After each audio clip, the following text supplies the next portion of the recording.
Comedy Anju's talk show. Happy new year అండి అందరికి. అలాగే భోగి, మకర సంక్రాంతి మరియు కనుమ శుభాకాంక్షలు, గోదా కళ్యాణం శుభాకాంక్షలు. ఈ రోజు మనం ధనుర్మాసం అనగానే మనకి గుర్తొచ్చేది తిరుప్పావై అనగానే గుర్తొచ్చేది గోదా కళ్యాణం. ఈ మూడిటి యొక్క కలయిక గురించి, విశిష్టత గురించి మనం మాట్లాడుకుందాం. వీటి గురించి వాళ్ళ అనుభవాలు మనతో షేర్ చేసుకోవడానికి తిరుప్పావై నేర్పించిన గురువు గారు శ్రీమతి పద్మావతి గారు, అలానే మనతో పాటు అని అంటే నేను కూడా నేర్చుకున్నాను కాబట్టి మనతో పాటు అని అంటున్నాను, అంబికా గారు కూడా ఉన్నారు. Welcome to the talk show అండి పద్మావతి గారు అండ్ అంబికా గారు. సింగపూర్ లో ఒక ఫంక్షన్ లోకి వెళ్ళినప్పుడు నేను పద్మావతి గారు కూర్చొని చర్చించుకుంటున్నప్పుడు ఈ తిరుప్పావై గురించి వచ్చింది. అప్పుడు వెంటనే తిరుప్పావై నేను నేర్పిస్తాను అని చెప్పి మన పద్మావతి గారు చెప్పడం జరిగింది. మనం వాట్సాప్ గ్రూప్స్ అవన్నీ క్రియేట్ చేసి గబగబా క్లాసులు అయితే స్టార్ట్ చేసేసాను.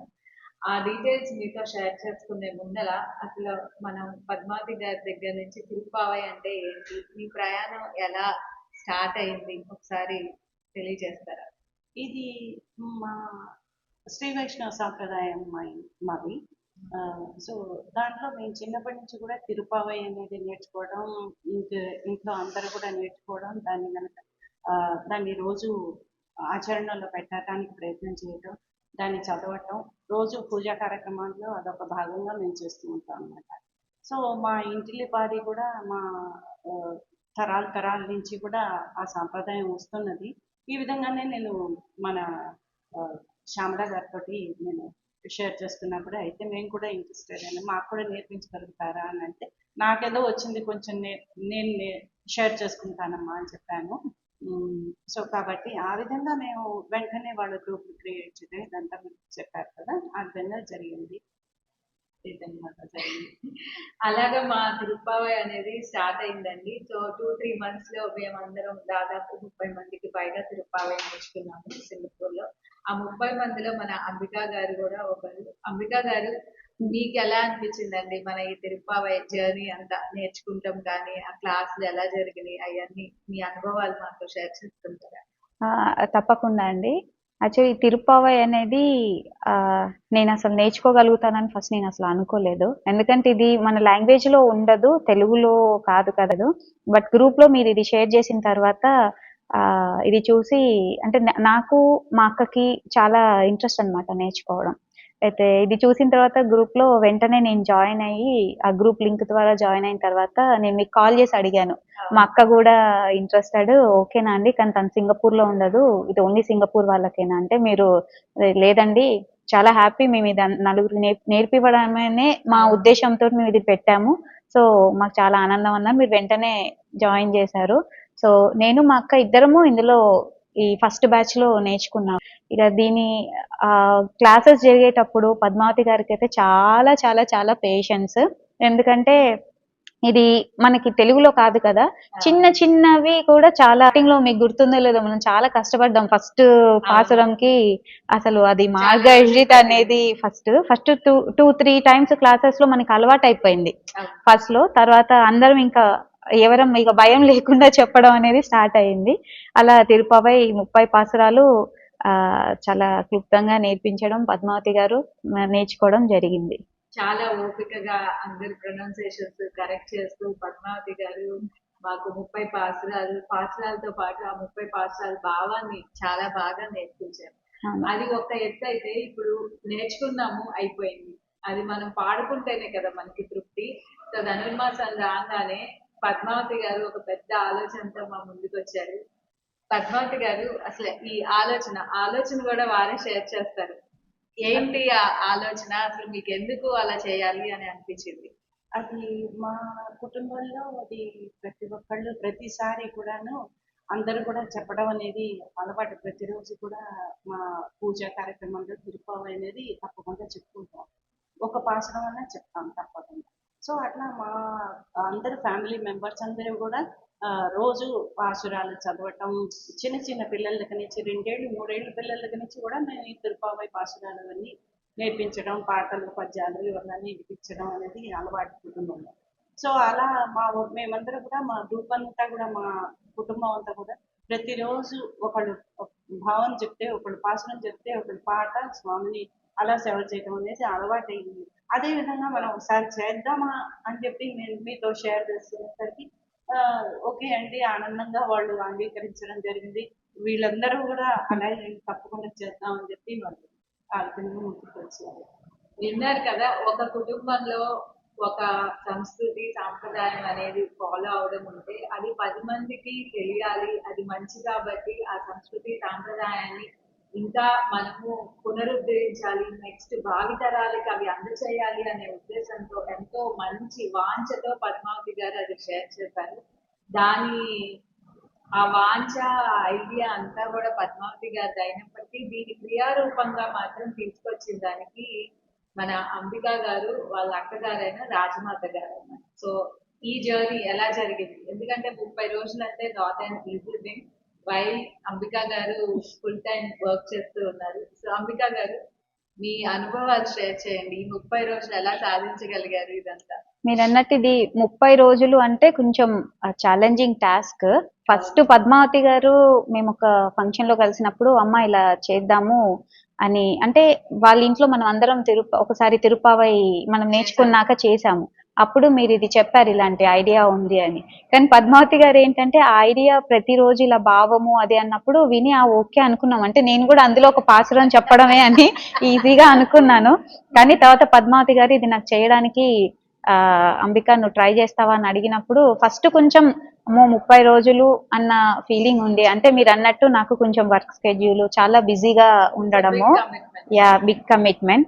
తర్వాత ఇది మాట్లాడుతూ నేను మా అక్కతో చెప్తే కూడా ఓకే స్టార్ట్ చేద్దాము, నా హెల్ప్ ఏదన్నా ఉంటే చేస్తాను. యాక్చువల్ గా మాకు ఈ వీడియోస్ చేయడం ఇవి అంతా తెలీదు, ఇది చాలా కొత్త, నాకంతా తెలియదు. తర్వాత పద్మావతి గారికి తను అంటే ఒక పాసురం చదివి దాన్ని నేను ఒక శాంపుల్ వీడియో లాగా ఫస్ట్ ఒకటి చేసి పంపాను. తర్వాత ఇది ఇలా ఉండాలమ్మా, ఆల్మోస్ట్ ఇలాగనే కథే ఇలాగ అంటే ఏ సందర్భాన్ని బట్టి పెట్టాలి. ఇప్పుడు భావం వచ్చినప్పుడు ఆ భావం ఊరికే చెప్తూ వెళ్ళిపోవడం కాదు, ఎవరైనా చూస్తే చిన్న పిల్లలకు కూడా దాని మీనింగ్ అంటే ఎందుకు చెప్తున్నాం అది పిక్చర్ చూస్తే తెలిసిపోతుంది కదా. అలాగా అంటే భావానికి తగ్గట్టుగా ఆ పిక్చర్ ని మనం పెట్టడం అనేది.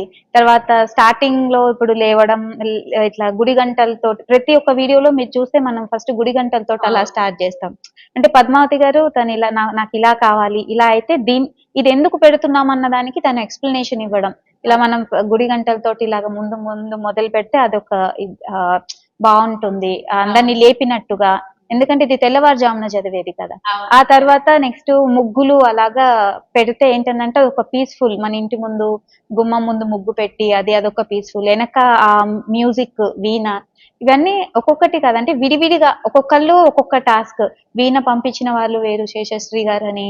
తర్వాత ముగ్గులు మనతో నేర్చుకున్న ఈ 30 మందిలో నేర్చుకున్న వాళ్ళలో ఎవరి దగ్గర ఏ ముగ్గులు ఉంటే అవి వాళ్ళు పాపం టైంకి తీయటం పెట్టడం, వాళ్ళు నేర్చుకొని పాసురాలన్నీ నేర్చుకొని పద్మావతి గారికి పంపిస్తే కరెక్షన్స్ చేసి పాసురం ఇలా కాదు అలాగా ఆ మిస్టేక్స్ అన్ని చేసి పంపించి ఇంకా అలా వీడియోస్ ముందుకెళ్ళేటప్పుడు భావము కూడా కొంచెం చారులు గారు చెప్పడం, అందరికీ ఆ వాయిస్ చాలా దగ్గరగా అందడం, చిన్నపిల్లల నుంచి పెద్ద వాళ్ళకి అందరికీ అర్థం అవ్వడం ఆ వాయిస్ కూడా చాలా.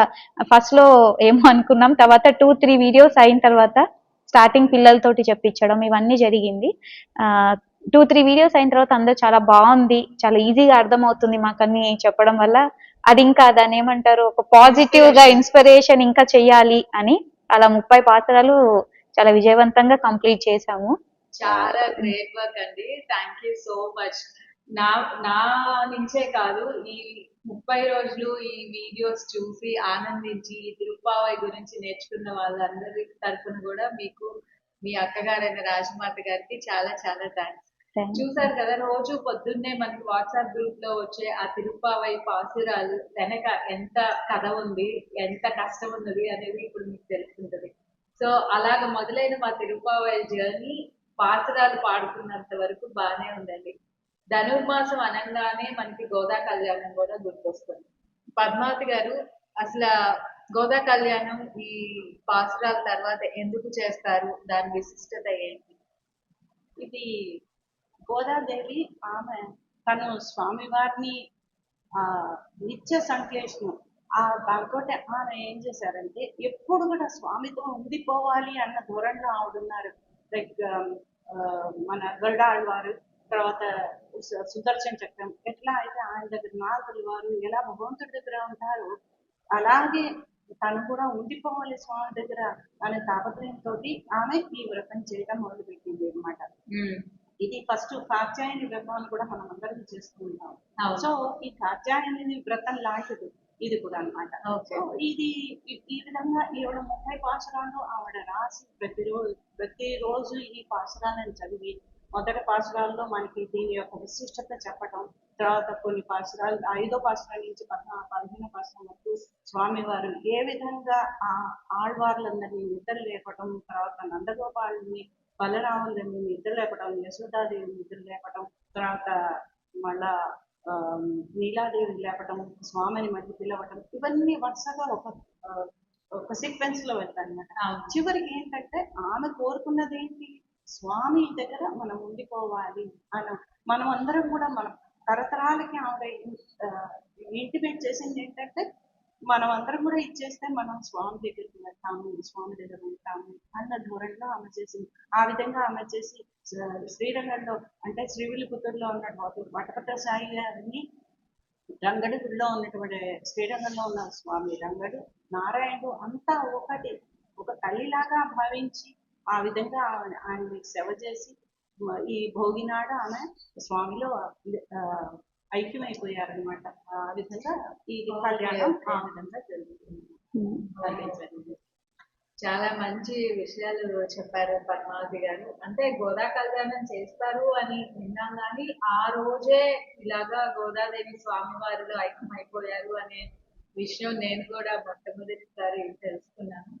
చాలా చాలా థ్యాంక్స్ అండి వివరాలన్నీ షేర్ చేసినందుకు.